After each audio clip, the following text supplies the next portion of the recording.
Sejam bem-vindos, amigos, mais uma vez ao canal Geração Ômega. Aqui nós temos o propósito de preparar um povo para a breve volta do Senhor Jesus. Nosso segundo vídeo aqui do quadro Debatendo e Rebatendo. O tema de hoje, a lei de Deus. Ela continua em vigor até os nossos dias hoje ou ela foi abolida? O que é que você acha? Já deixa aí nos comentários. Mas continua até o fim. Mas continua com a gente aí e segue a vinheta.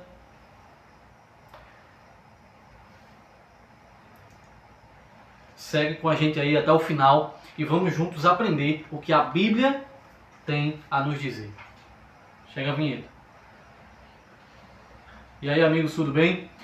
Mais uma vez aqui no nosso canal, o Geração Ômega.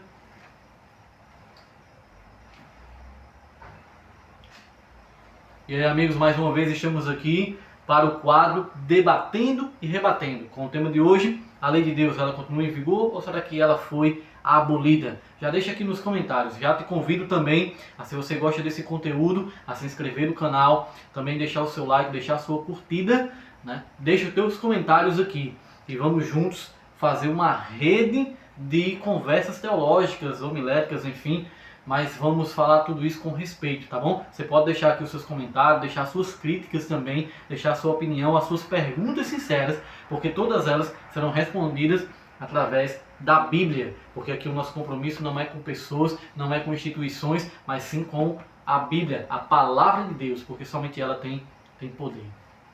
Mas eu gostaria de conversar a respeito desse tema, porque assim, olha, esse tema tem o que falar, viu? Dá o que falar em várias e várias situações. Por quê?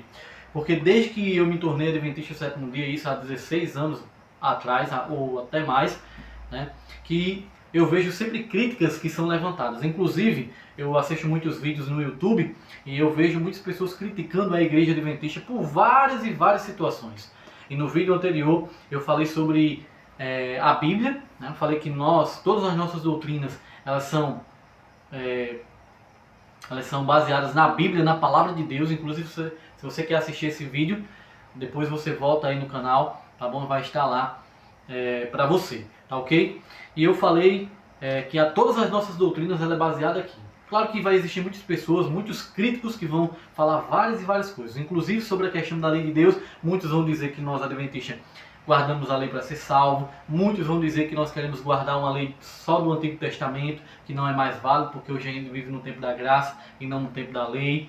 Muitas pessoas dizem que o propósito da lei, o tempo da lei já acabou. E aqui eu quero revelar para vocês que o tema que eu vou passar hoje, ele é baseado numa conversa que eu tive há mais ou menos uns 10 anos atrás. Exatamente com um pastor de uma igreja aí, uma igreja bem forte no Brasil, Mas enfim, isso aconteceu porque eu mandei mensagem para uma pessoa, um membro da igreja dele. Mas esse membro, ele tinha ido aqui, na Missão Caleb. Missão Caleb é um evangelismo que nós fazemos de 20 dias, 30 dias, em uma determinada região, e nesse caso foi em Barra de Santa Rosa. E ali eu peguei o contato daquela pessoa e eu sempre gostei de mandar mensagens bíblicas. E um dia eu mandei uma mensagem, e na mensagem vinha ela falando exatamente sobre as 5 colunas da verdade. E a 5ª coluna é exatamente a dos 10 mandamentos.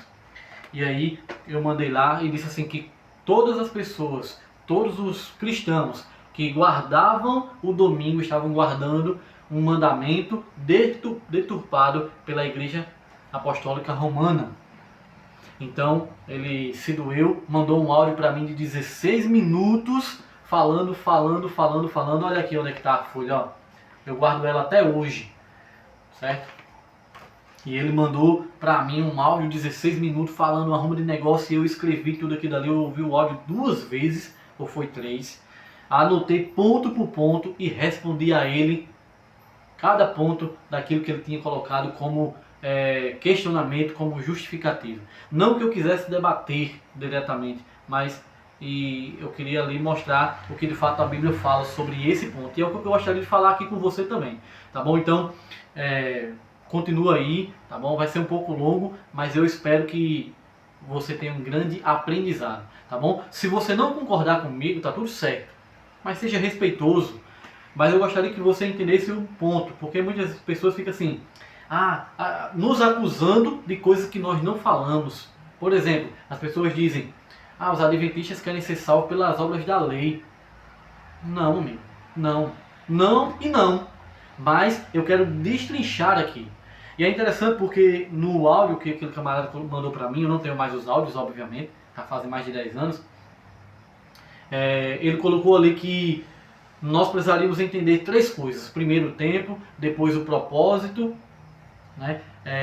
E depois a duração da lei. Né? A duração da lei. Por quanto tempo aquela lei duraria. Eu gostaria de exatamente estudar isso aí com você. E gostaria de, nesse momento, pedir que o Espírito Santo não somente me guiasse, mas também tocasse a tua mente e o teu coração, para que você pudesse entender o que de fato a Bíblia diz aqui. Tá bom? Então eu vou dividir aqui essa nossa conversa em 3 pontos. Primeiro, nós vamos falar sobre a lei. Segundo, nós vamos falar sobre o pecado, o que é pecado, enfim, etc. E terceiro, nós vamos entender o que é a graça. Então nós vamos entender o que é a lei, vamos entender o que é o pecado, vamos entender o que é a graça e o papel de cada um deles dentro do plano da salvação. Ok? Como eu disse anteriormente, nada disso nós somos capazes de entender se não for pela obra do Espírito Santo em nossa vida. E muitas pessoas que querem ser cheias do Espírito Santo, que buscam o poder do Espírito Santo. Eu te pergunto, você busca o poder do Espírito Santo na sua vida? Eu creio que sim. Se você é cristão, você busca. Eu busco, você busca, todos buscamos. Mas você sabe qual é a principal obra do Espírito Santo na nossa vida? Vamos abrir a Bíblia? Começando aqui, João, capítulo 16. João, capítulo 16, o versículo 4. Olha só, versículo 4 não, versículo 8. Olha o que diz aqui. Quando ele vier, convencerá o mundo do pecado, da justiça e do juízo. Primeiro ponto. E a obra principal do Espírito Santo é nos convencer do pecado, da justiça e do juízo. As pessoas elas querem o poder de Deus, mas elas não querem ser obedientes a Deus, guardando seus mandamentos. Já fazendo um spoiler, porque eu vou tratar sobre isso. Mas o que é pecado? Pecado é a transgressão da lei de Deus. E muitos ignoram isso, mas querem ser cheios do Espírito Santo. Então, quando o Espírito Santo ele vem sobre a nossa vida, ele não faz a gente ser um crítico de igrejas alheias, ele não faz a gente ficar rodopiando, ele não faz a gente ficar pulando, ele não faz a gente ficar gritando, ele não faz a gente falar coisas estranhas que ninguém entende. O Espírito Santo ele nos leva a estudarmos esse livro aqui, a estudarmos a palavra de Deus, porque é através do estudo da palavra que nós conhecemos a figura maravilhosa de Cristo Jesus, que é o principal aqui. E você vai entender aqui também que ele é o principal. Eu vou finalizar esse estudo aqui com vocês, mostrando uma ilustração e fazendo você ir a uma reflexão juntamente comigo. E você vai entender o papel de cada uma dessas 3 coisas aqui, tá bom? Mas sem demoras, vamos diretamente para o nosso estudo. Vamos entender primeiro o que é lei.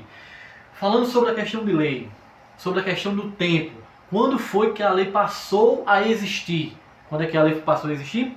Vamos abrir aqui no livro de Gênesis, porque tem gente que diz que a lei de Deus ela só passou a existir lá no Monte Sinai, quando Deus deu a Moisés as tábuas de pedra. Mas será que é isso que a Bíblia fala? Gênesis capítulo 4, vamos logo aqui para a história de Abel e Caim. Capítulo 4, nós vamos ler aqui o versículo 13. Após Caim ter matado Abel, no versículo 13, Caim diz assim: Então disse Caim ao Senhor, é tamanho o meu castigo que já não posso suportá-lo. Será que Caim teria dito isso se não houvesse uma lei que determinasse, ou que regulamentasse, ou que definisse que é pecado matar? Entenda, Caim, ele entendeu o peso das suas ações e sentiu as consequências já ali naquele momento. E ele disse, tamanho será o meu castigo. Mas vamos para algo mais específico, Gênesis capítulo 39.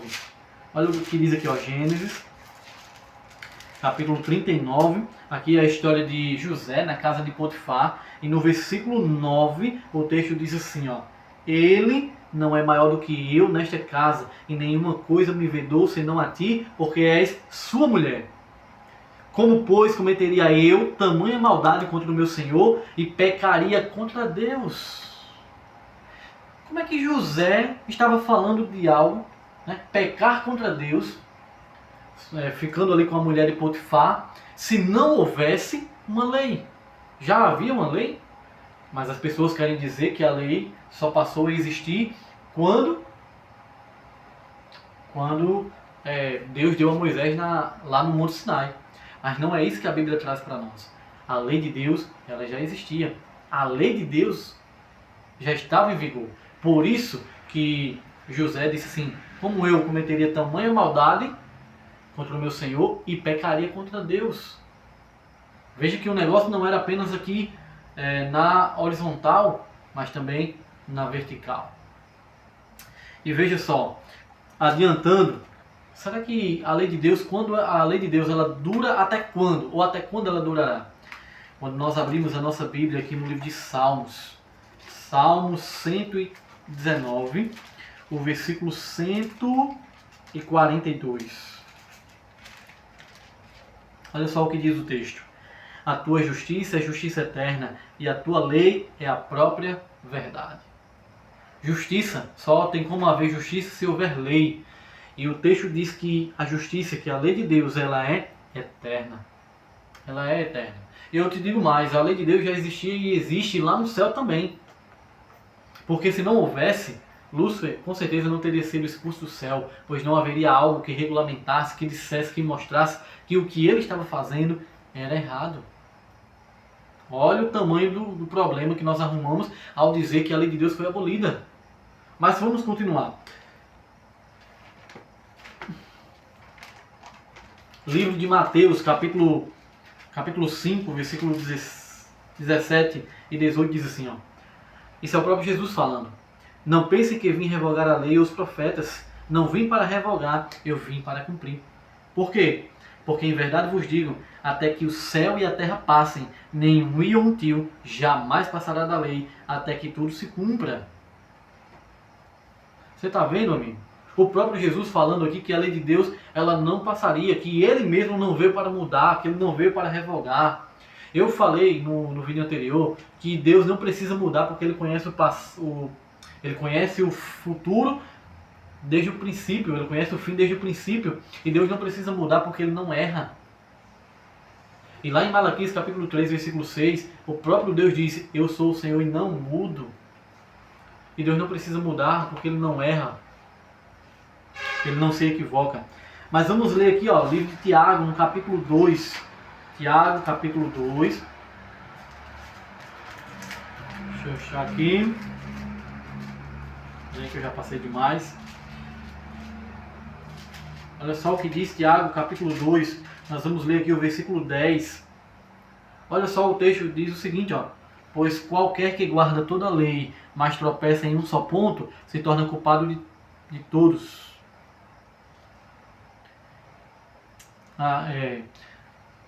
Versículo 12 agora.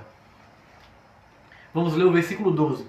O texto diz assim, ó. Falar de tal maneira e de tal maneira procedei como aqueles que hão de ser julgados pela lei da liberdade. Amigo, como é que essa lei ela passaria se nós vamos ser julgados por ela?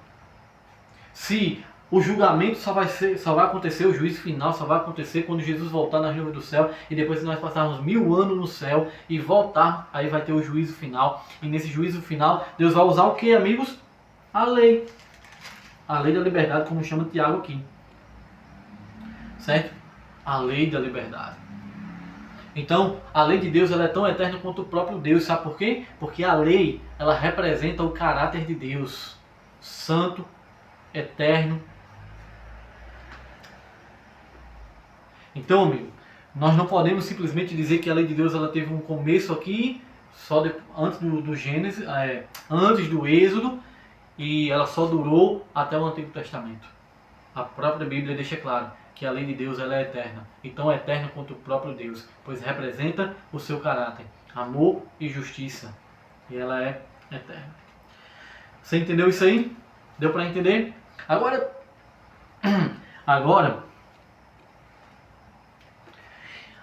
vamos entender o papel da lei? Vamos entender? Vamos primeiro para Romanos.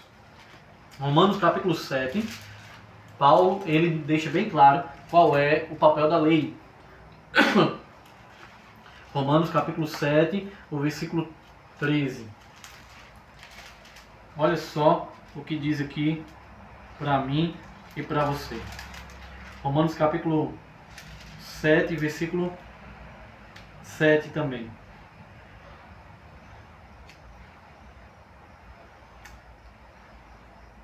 Que diremos, pois?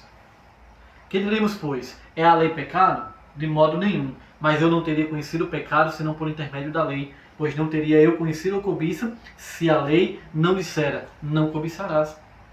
Você vê, como é que eu conheceria o pecado se não houvesse algo? Bora, gato. Me atrapalhando, rapaz. Como é que eu conheceria o que seria pecado se não houvesse uma lei que regulamentasse o que seria pecado? É igual a lei de trânsito, é igual ao semáforo. Como é que eu vou parar em um lugar que não existe um semáforo vermelho ali? Como é que eu vou saber que não existe que a lei é proibido estacionar se não houvesse uma placa, se não tivesse uma lei que dissesse ali a lei é proibido estacionar? Você entende? Então o papel da lei não é nos salvar, o papel da lei é nos mostrar o que é pecado e aonde nós estamos errando. Quer ver outra coisa também? Olha só o que diz 1 João, capítulo 3, versículo 4. Capítulo 3, verso 4 diz assim, ó: todo aquele que pratica o pecado também transgride a lei, pois o pecado é a transgressão da lei de Deus. O que é pecado? Transgressão, transgredir a lei de Deus, violar a lei de Deus. É simples, amigo. Então a Bíblia deixa muito claro o propósito, deixa muito claro a funcionalidade da lei, o papel da lei. O papel da lei não é nos salvar, mas é de nos mostrar o que é pecado. Mas vamos lá, vamos ainda, ó. Gálatas capítulo 3. Gálatas capítulo 3 e o versículo 4. Gálatas capítulo 3, verso 4, verso 24, aliás. Gálatas capítulo 3, verso 24, aqui ó, ele mostra aqui mais ainda o papel da lei. De maneira que a lei nos serviu de aio para nos conduzir a Cristo, a fim de que fôssemos justificados por fé. Então Paulo deixa muito claro aqui que a lei ela tem um papel fundamental. De quê? De nos pegar e de nos conduzir até Cristo. Diz assim, ó fulano, olha Leonardo, tu está errado. Leonardo, tu está sujo. Mas tem uma pessoa que é capaz de te limpar, de te purificar. Quem é? Jesus. Então a lei nos mostra exatamente quem pode nos justificar. É interessante porque Paulo ele deixa isso aqui muito claro. A lei nos serviu de aio para nos conduzir a Cristo, a fim de quê? De que fôssemos justificados pela fé. Paulo, lá no livro de Romanos, eu vou falar já sobre isso também, eu vou repetir novamente, mas eu vou falar aqui agora. Lá em Romanos, capítulo 3, verso 31, diz assim: anulamos a lei pela fé? De maneira nenhuma. Antes, confirmamos a lei. Então veja, muitas pessoas querem e fazem até de maneira injusta, são injustos nesse sentido, porque eles usam de má fé para dizer assim, os adventistas dizem que são salvos pela lei, os adventistas querem ser salvos pela lei, os adventistas guardam a lei para ser salvos. Não, amigos, não, nunca, em nenhum livro nosso, em nenhum estudo bíblico nosso, em nenhuma conversa nossa, nós dizemos isso. Pelo contrário, nós pregamos o que diz a Bíblia, a palavra de Deus. A lei, ela tem um papel fundamental de nos mostrar o que é pecado e de nos conduzir a Cristo, o único que nos justifica. Jesus. É Jesus. Então, temos que entender isso. E você precisa também ser sincero e entender isso de uma vez por todas.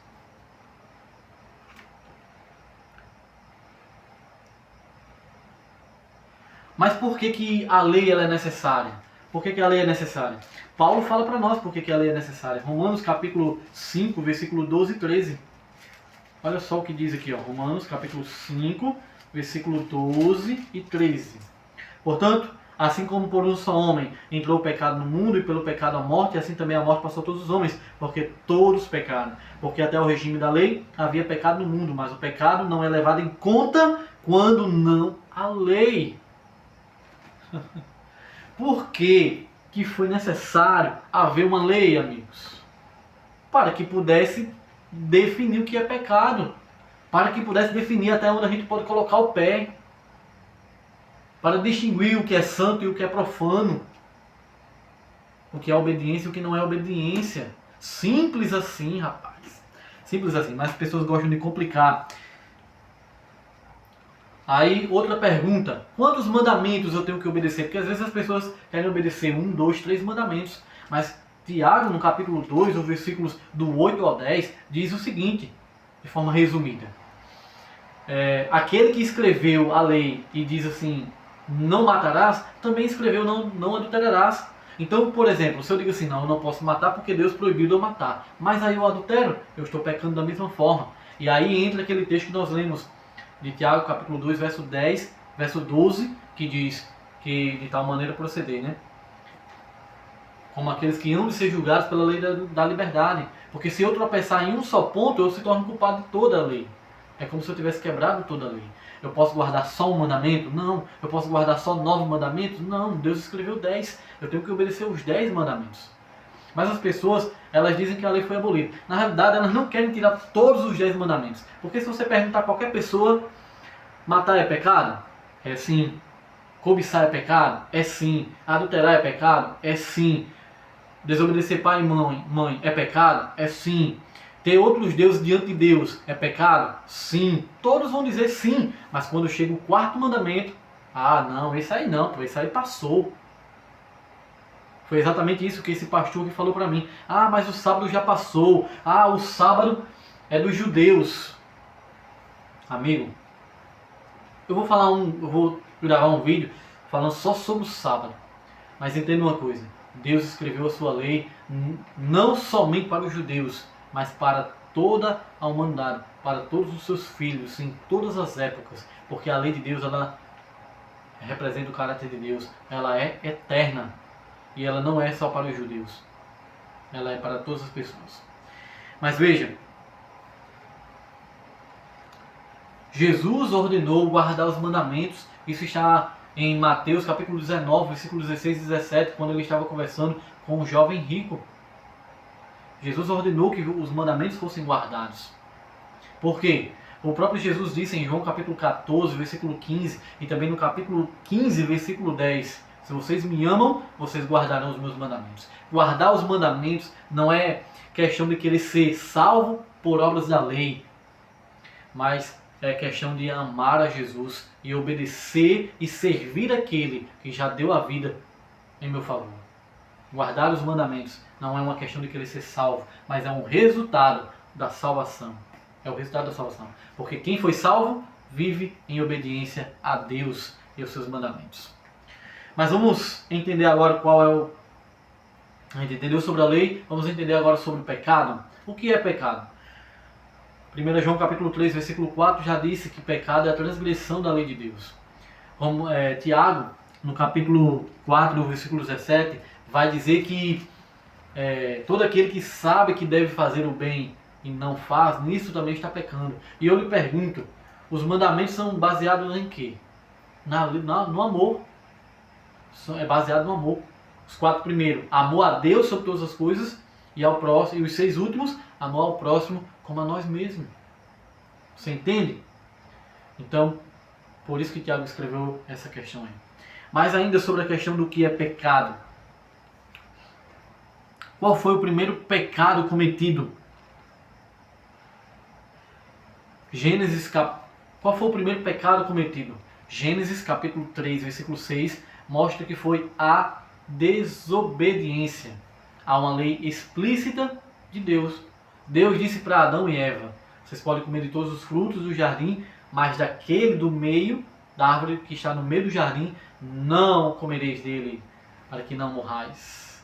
Mas eles foram lá, conversaram com a serpente e comeram ali o fruto e desobedeceram a Deus. A partir daquele momento, eles não mais eram um casal santo, puro. Pelo contrário, o pecado já tinha invadido eles e toda a terra. Mas, vamos lá. O que é que o pecado ocasionou? Qual foi o problema do pecado? Quando nós vamos no Antigo Testamento, o que o pecado ocasionou. Lá em Isaías capítulo 59, versículo 2, diz que o pecado nos afasta de Deus e nos encobre nos encobre o rosto ao ponto de não ouvirmos nem mesmo a voz de Deus. Pois é. No livro de Romanos, no capítulo 5, versículo 12, vai dizer e vai mostrar que o pecado nos trouxe como consequência a morte. A morte é a consequência inevitável de uma vida do pecado. Porque morremos? Porque somos pecadores. Mas, como disse o próprio Paulo no livro de Romanos, aonde abundou o pecado, superabundou a graça. Nós podemos até morrer, mas em breve Jesus voltará e ressuscitará, e nos ressuscitará para termos a vida eterna e morarmos no céu junto com Ele. Claro, todos aqueles que forem, que servirem, né, que forem verdadeiros filhos de Deus, filhos fiéis a Deus. Outra coisa também,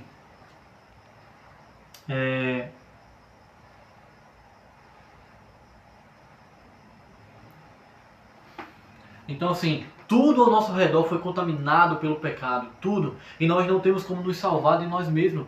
Não é pelas obras da lei, não sou eu buscando botar um tijolinho, fazer degrau sobre degrau e vou chegar lá no céu. Não é dessa maneira. Não é dessa maneira. Pelo contrário, somente por Cristo Jesus é que nós podemos ser salvos. E aí entra o terceiro e último ponto, que é falando exatamente sobre a graça. E João capítulo 3, versículo 16, já mostra. Porque Deus amou o mundo de tal maneira que deu seu único filho, ou seu filho unigênito, para morrer no lugar de todo aquele que nele crê, para que estes não morra, mas tenha a vida eterna. Então o que é graça? Graça é um dom imerecido, é um presente imerecido. E o que é que eu não merecia? A vida eterna. Mas Cristo veio e morreu em meu lugar. A morte que eu merecia, Ele morreu em meu lugar. Para que eu viva a vida que Ele merece. Porque Ele conquistou, porque Ele não pecou, porque Ele não desobedeceu, porque Ele não transgrediu a lei de Deus. Então isso é graça. Mas a graça, ela só é no Novo Testamento? O que é que você acha? A graça só é no Novo Testamento? Olha só o que diz aqui no livro de Gênesis. Gênesis, capítulo 6, o versículo 8. 6, verso 8, diz assim, ó. Porém Noé achou graça diante do Senhor. Você vê? Já em Gênesis, no capítulo 6, aparece alguém sendo salvo pela graça. Então essa questão de querer dizer assim, no Antigo Testamento era salvo pela lei e agora no Novo Testamento a gente é salvo pela graça. Não existe isso. Quando nós abrimos a Bíblia no livro de Salmos capítulo 6, verso 4, capítulo 13, verso 5, Salmo 85, versículo 15, 86, verso 15, todos esses textos mostram que nós somos salvos única e exclusivamente pela graça no Antigo Testamento. Porque o método de salvação de Cristo sempre foi pela graça, tanto no Antigo Testamento quanto no Novo Testamento. Mas as pessoas focam apenas no Novo, não é verdade? Querem deixar de lado o Antigo Testamento. E é óbvio que eu vou citar para vocês, então, Abraão. Porque no capítulo 15 e o versículo 6, olha só o que diz aqui, ó. Capítulo 15 de Gênesis, versículo 6. Ele creu no Senhor e isto lhe foi imputado para a justiça. E Paulo vai repetir isso aqui lá no livro de Romanos também. E lá no livro de Hebreus também. Que eles foram salvos pela fé, pela graça. Não foi por obras da lei. Porém, a partir desse momento que ele creu, então ele passou a obedecer a Deus. Ele foi em direção aonde Deus estava mandando ele ir. É muito simples, amigo. Mas a salvação é sempre pela graça, independentemente do testamento, do Novo ou do Antigo Testamento. Olha só, Atos capítulo 16, verso 31. Paulo pergunta, o carcereiro pergunta para Paulo, assim, Senhor, o que é que eu devo fazer para ser salvo? E ele disse, crê no Senhor Jesus, será salvo tu e tua casa. Por que Paulo respondeu isso? E não disse assim, porque você tem que guardar os mandamentos. Porque é fácil demais para quem é um carcereiro, para quem é da lei, guardar a lei, observaram a lei. Ele já podia, muito simples. Então Paulo precisava apresentar para aquela pessoa Jesus, a pessoa maravilhosa de Jesus Cristo. Quanto isso, O jovem rico já conhecia a pessoa maravilhosa de Jesus, porque foi conversar com Jesus, foi perguntar diretamente a Jesus o que ele deveria fazer para ser salvo. E o que Jesus responde? Guarda os mandamentos. Porque uma coisa leva a outra. Eu busco a Jesus, Jesus disse assim, vocês me amam, guardem os meus mandamentos. Eu guardo os mandamentos, faço tudo. E aí, mas assim, eu sou obediente às leis, o que é que me falta? Conhecer a pessoa maravilhosa de Jesus. Que aí vai fazer todo sentido eu obedecer os mandamentos. Você entende? Gálatas não, desculpa aí. Efésios, capítulo 2, verso 8 e 9. Pela graça sois salvos mediante a fé, e isto não vem de vós, é dom de Deus. O versículo 9 é enfático em dizer, não por obras, para que ninguém se glorie. Para que ninguém se glorie. Se fosse por obras, os pobres, eles ficariam fora do céu, e somente os ricos entrariam. Por quê? Porque eles teriam muito mais condições de fazer do que nós, meros mortais, teríamos condições. Mas a salvação é única e exclusivamente pela graça do Senhor Jesus. Única e exclusivamente. Mas quando eu faço alguma coisa boa, é Deus agindo em mim. Não é coisa minha, é coisa dele, coisa de Deus agindo através da minha mão. Você entendeu? Eu gostaria de ler aqui o último verso desse vídeo aqui para você. Romanos capítulo 6 e o versículo 15. Romanos capítulo 6, o versículo 15 e 16. Olha o que diz aqui, ó. E daí? Havemos de pecar porque não estamos debaixo da lei e sim da graça? De modo nenhum. Porque muitas pessoas vão dizer assim, a gente não está mais debaixo da lei não, a gente está debaixo da graça. E de fato, nós não estamos debaixo da lei, estamos debaixo da graça do Senhor Jesus. Mas e daí? Por conta disso havemos de pecar porque não estamos debaixo da lei e sim da graça? De modo nenhum, Paulo diz.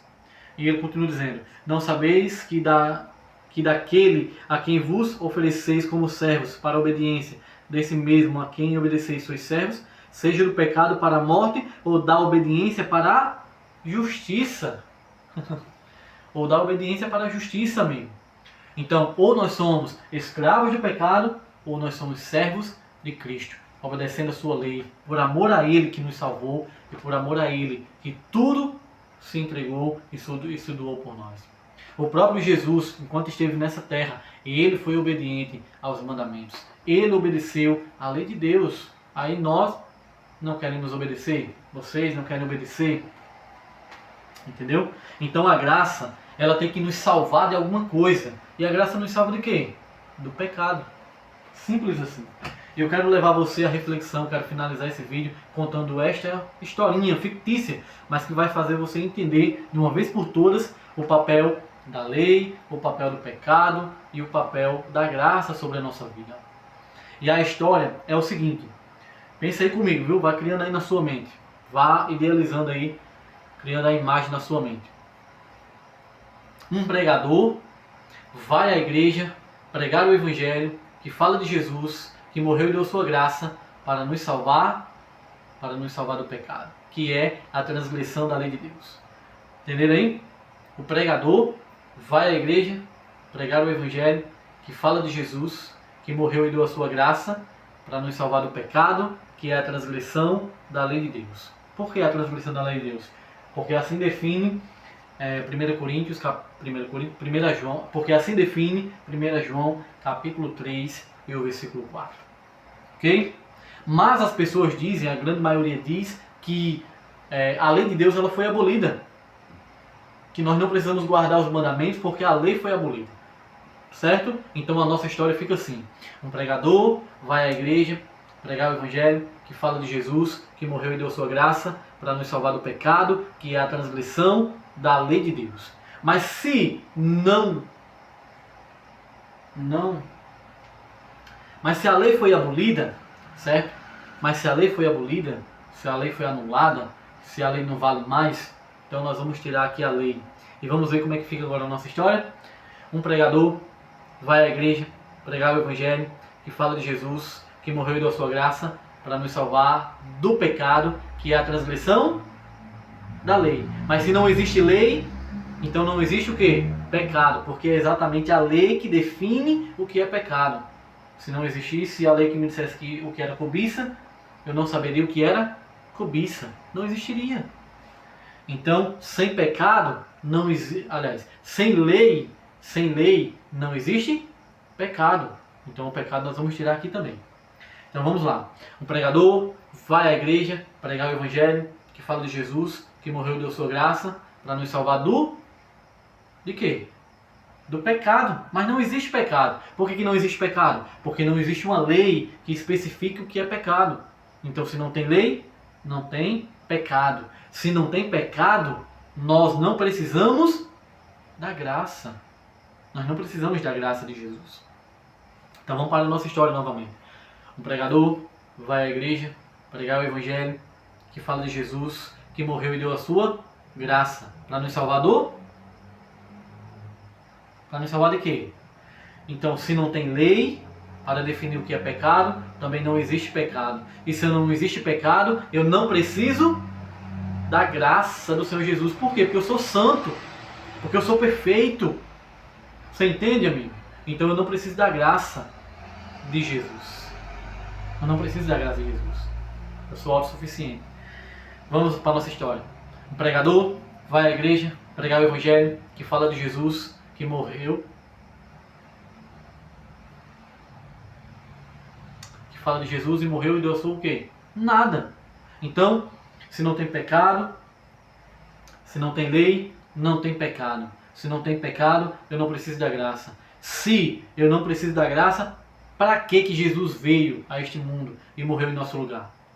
Veja, quando o diabo ele coloca na minha mente ou na sua mente de que a lei de Deus ela foi abolida, na realidade, ele quer tirar a pessoa principal da nossa vida.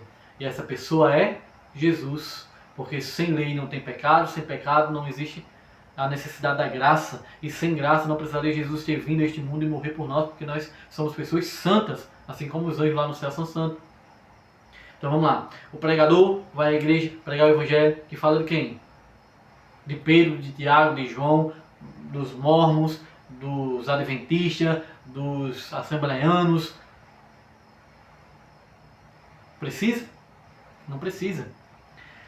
Por quê? Sem lei não existe pecado. Sem pecado não precisamos da graça. Sem graça ou sem a graça nós não precisamos de Jesus. Se nós não precisamos de Jesus, se não existe Jesus, para que evangelho? Se o evangelho é as boas novas da salvação em Cristo.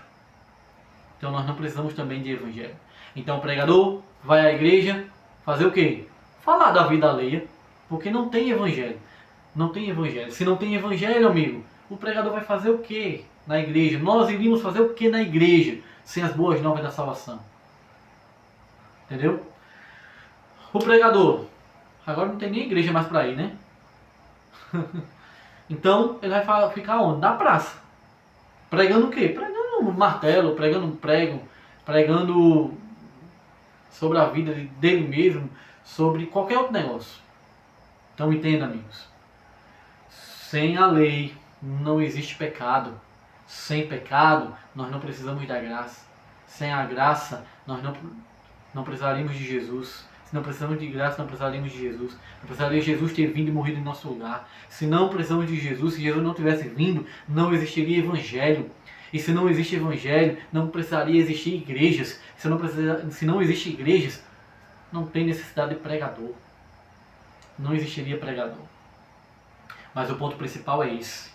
Você tem que entender o papel da lei, o papel da graça e o papel do pecado. O pecado ele é um intruso na vida do ser humano, mas infelizmente a partir do momento que ele entrou, foi necessário entrar em ação a lei de Deus para definir o que era pecado.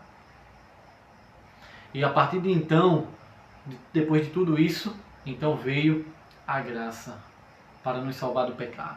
A lei ela tem um simples papel de nos mostrar o que é pecado e de nos apontar para Cristo, de nos conduzir para Cristo, porque somente Ele pode nos salvar. Amigo, aqui são perguntas sinceras e a resposta ela é bíblica. Nós lemos aqui vários textos bíblicos. Aqui eu não tirei da minha cachola. Aqui eu não tirei simplesmente dos meus pensamentos e de livros aleatórios que eu leio. Aqui foi tirado, amigo, completamente aqui, ó, da Bíblia, da Palavra de Deus. Eu espero que você tenha entendido. Eu espero que você tenha compreendido. E que Deus te abençoe, que Deus te ilumine grandemente. Mais uma vez eu te peço, se você gostou desse conteúdo, se inscreva no canal, deixe o seu like, deixe o seu comentário respeitoso, deixe a sua crítica respeitosa, deixe a sua opinião e pode deixar também a sua pergunta. Compartilha com outras pessoas que precisam assistir também essa mensagem, que precisam ouvir essa mensagem. Que Deus te abençoe, que Deus te ilumine e até o próximo vídeo, se Deus quiser.